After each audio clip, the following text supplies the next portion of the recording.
Especialistas em geopolítica têm acompanhado de perto a escalada da crise venezuelana e destacam que circulam informações de que os Estados Unidos estariam se preparando para assumir o controle do aeroporto internacional de Maiquetía nas próximas horas. Esse movimento, se confirmado, representaria um ponto de inflexão sem precedentes na dinâmica de poder do país. As análises indicam que não se trata mais de uma operação lenta ou de resistência prolongada, mas de uma ação rápida, quase como uma demolição cirúrgica, cujo impacto psicológico seria devastador para o regime de Nicolás Maduro. O aeroporto, localizado a apenas 25 quilômetros do Palácio de Miraflores, em Caracas, é visto como peça-chave para abrir uma ponte logística rumo à capital, garantindo não apenas o isolamento do governo, mas também a possibilidade de projetar uma transição política. De acordo com fontes ligadas à segurança internacional, a tomada de Maiquetía seria planejada de modo a minar completamente a propaganda oficial do regime. A exposição da fragilidade de altos comandos militares, como o ministro da Defesa Vladimir Padrino Lopes, frequentemente acusado de corrupção e omissão, contribuiria para um colapso psicológico dentro das Forças Armadas. O controle do aeroporto daria aos Estados Unidos a possibilidade de estabelecer uma ponte aérea com aviões de grande porte, como os C-17 Globemaster e os C-5 Galaxy, que poderiam transportar tropas, suprimentos e equipamentos pesados. Além disso, o domínio desse ponto estratégico significaria também fechar uma das principais rotas de fuga utilizadas pelo alto escalão chavista, ao mesmo tempo em que impediria a entrada de reforços externos. Analistas recordam que a justificativa operacional pode ser sustentada pelo argumento de que Maiquetía tem sido usado em benefício do chamado Cartel de los Soles, apontado como responsável por tráfico de drogas em grande escala que afeta diretamente os Estados Unidos. Ao se apoiar nesse discurso, Washington encontraria respaldo interno e externo para justificar a intervenção militar. A operação seria conduzida de forma silenciosa e por fases, começando com a neutralização de elementos técnicos, como os controladores aéreos, repetindo o que foi feito em operações anteriores, como no Panamá. Esse modelo estratégico não seria inédito.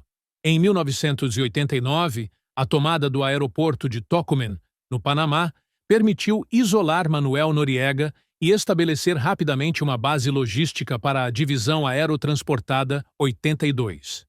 Da mesma forma, em 1983, em Granada, os Estados Unidos utilizaram o aeroporto de Point Salines para executar operações rápidas de captura e resgate. O paralelo com a Venezuela reforça o padrão de ação militar norte-americano, que geralmente combina surpresa, impacto psicológico e justificativas que variam entre combate ao narcotráfico e proteção de cidadãos. Nesse cenário, a captura ou neutralização de Nicolás Maduro estaria entre os principais objetivos. A operação não seria apresentada como invasão formal, mas sim como uma ação estratégica seletiva.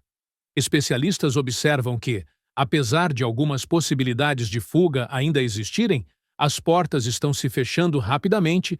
O bloqueio aéreo, já utilizado pelo próprio regime para impedir a entrada de opositores, passaria a ser uma ferramenta contra o chavismo, impedindo que aviões russos ou aliados pudessem entrar no país.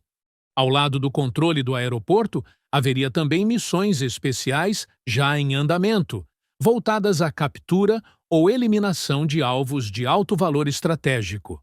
Essas operações garantiriam rotas de saída seguras para as equipes envolvidas e seguiriam protocolos semelhantes aos utilizados em outras intervenções. A expectativa é que, com o controle de Maiquetía, fosse possível instalar rapidamente uma base de operações avançada que servisse de plataforma tanto para futuras missões militares quanto para facilitar a instalação de um governo de transição, possivelmente liderado por Maria Corina Machado e Edmundo González Urrutia. Fontes indicam que González já estaria preparado para assumir esse papel no momento adequado, reforçando a ideia de que há uma coordenação entre os interesses militares e políticos. Especialistas afirmam que o movimento em curso também serve como lição operacional e como peça de narrativa política internacional.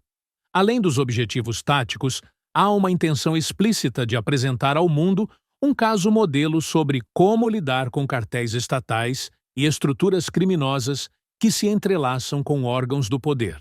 Nesse contexto, fontes qualificadas indicam que unidades de elite, incluindo Rangers e outras forças aerotransportadas, foram consideradas para executar assaltos coordenados.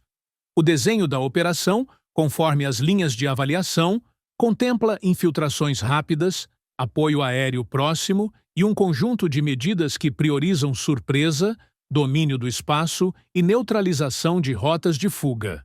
A retórica utilizada por atores políticos, citando-se, por exemplo, declarações públicas que vinculam o regime venezuelano a redes de narcotráfico, cria um casus belli que facilita a mobilização política e jurídica necessária para sustentar essa ação perante audiências internas e externas. Do ponto de vista tático, analistas descrevem um cenário em que um assalto aerotransportado massivo poderia ser empregado.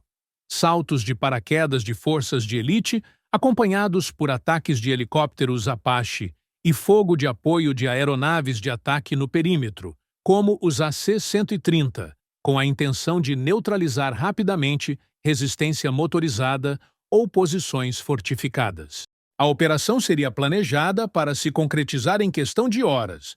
Inclusive, se menciona a possibilidade de ações que durariam menos de 2 horas do início ao fim, e incluiria a captura intacta de infraestrutura crítica, como a torre de controle, para restaurar imediatamente o controle do tráfego aéreo e assegurar a coordenação logística. Depois da neutralização inicial, equipes especializadas verificariam hangares e aeronaves estacionadas para identificar meios de fuga do alto comando e, quando necessário, tornar esses ativos inoperantes de modo a impedir saídas rápidas.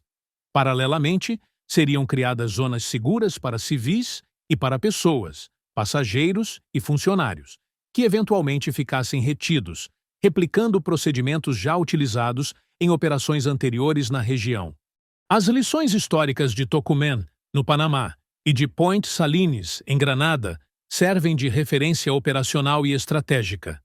Nessas intervenções, a combinação de surpresa, controle de infraestruturas aeroportuárias e estabelecimento de uma base de operações avançada permitiu isolar líderes e reduzir a capacidade de reação local em poucas horas. No entendimento de especialistas, a intenção por trás de reproduzir esse padrão na Venezuela é não apenas militar, mas também política. Controlar Maiquetía desmontaria a narrativa de invulnerabilidade do regime, limitaria as opções de fuga e criaria um ambiente propício à instalação de estruturas de transição. Isso inclui, conforme informações que circulam, o desenho de rotas para a entrada de imprensa internacional, a evacuação ordenada de civis e a facilitação logística para agentes que sustentariam uma transição governamental.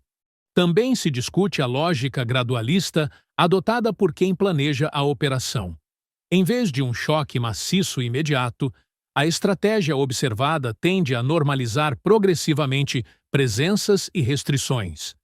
Movimentos que minam a capacidade de reação do adversário sem gerar, de início, uma ruptura óbvia que possa mobilizar apoios externos em massa.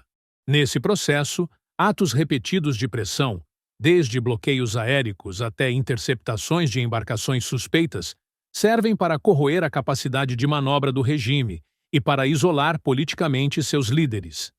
A presença de aeronaves, embarcações interceptadas e apreensões sucessivas já compõe um quadro de cerco que reduz as alternativas de fuga e renegocia o custo político de apoiar Maduro.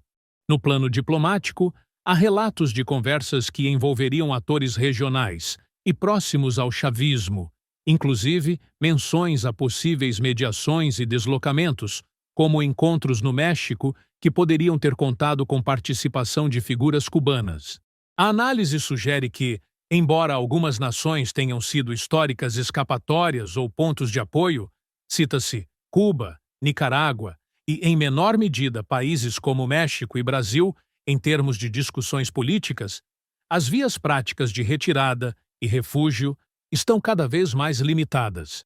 Fontes indicam que aviões e rotas alternativas foram avaliados pelo alto comando venezuelano, mas que a eficácia dessas opções diminuiu diante de um cerco internacional e do controle de pontos estratégicos. No campo da narrativa pública, o uso de provas relacionadas ao narcotráfico, como imagens de embarcações e apreensões, tem sido amplamente explorado para consolidar a justificativa da operação. Declarações públicas e material divulgados em plataformas políticas são apresentados como evidências do alcance e do dano causado por estruturas criminosas associadas ao poder, reforçando a argumentação legal e moral para a ação. Especialistas lembram ainda que, diante de um eventual processo judicial, Estados Unidos e aliados dispõem de bases territoriais e jurídicos processuais, por exemplo, sedes em que julgamentos podem ser realizados, que embasam medidas punitivas e de responsabilização.